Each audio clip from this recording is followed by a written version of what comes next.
Hi guys, for today's video, we're gonna talk about how I made my first homemade strawberry jam this season. I have been dying to make a strawberry jam ever since last year, but for some reason we just couldn't grow good strawberries in our backyard. I don't know if it's the Irving infestation or whatsoever, but up until this year, our strawberries are still coming out really small. So I just gave in and bought a strawberry from the market. And I started this process, of course, with rinsing and soaping and making sure my jar is nice and clean.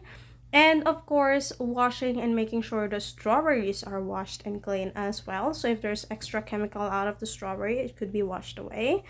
I did have a couple of harvests, but not nearly enough to make a strawberry jam. So I really have to supplement it with the store ones. So the way I go about this is, of course, I take out the leafy parts of the strawberry, I chunk it out smaller, and then I try to mash it with a mashed potato smasher because I just felt like it makes the process so much more easier. A lot of you skip this part, but I did it to make sure that I have 4 cups of strawberry on my recipe. So the recipe that I got requires 4 cups of strawberry, mashed strawberry to be specific. So I'm making sure I mashed it really well before I go about and put it on a food processor or a food blender. So I would definitely put it on a blender later to make sure everything is nice and mashed because little me can only do so much in mashing them. So I ended up having some leftovers from the store bought that we got, but that's okay. This is me trying to blend it as solid as I can to make sure there's no big chunks of strawberries left behind. And then when I'm done, I put it on a pot to boil. And then it says 2 tablespoons of lemon. You can use pure lemon, you can use concentrated lemon. The choice is yours. I chose the concentrated lemon because that's what we have at home. And I'm a very fan of just using what we have at home to make sure. And then this is my first time doing it with a fruit peztin.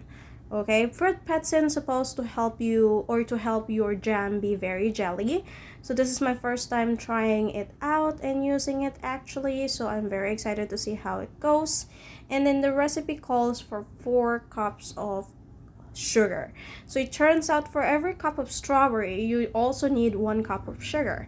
So that's how it turns out. So I had 4 cups of strawberry, so I'm gonna put 4 cups of sugar. I know it's a lot of sugar, just don't think about it. It's gonna taste really good. Now, one thing that I forgot to do is to take out the bubble parts because apparently when you can it, the bubble will stay. So if next time that I'm gonna do it, I will definitely scoop the bubbles out. But after it boiled, it went into a rolling boil for about a minute. Then you can safely transfer it to your jars. Make sure that your jars are sterilized. And another mistake that I did over here in this video is I only prepared 4 jars, not knowing that the recipe actually calls for 7 jars.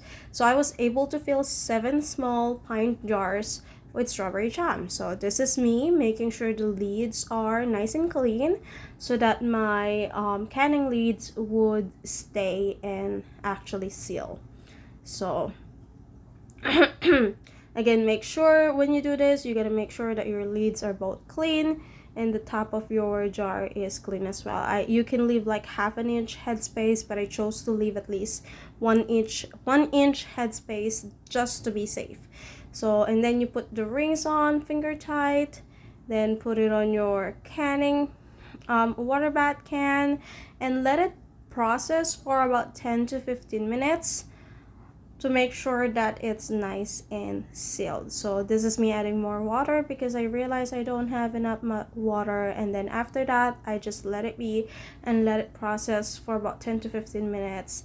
And then once it's done, you will hear some click clacking and bubbles coming out of your jar. That is totally normal. Leave it on your counter space for about 24 hours. Once it's 24 hours, you may go ahead, take the rings out, and you should have your strawberry jam for good for a year. One thing though is you want to make sure it's sealed nicely before you put them under storage. That's it. Thank you for watching.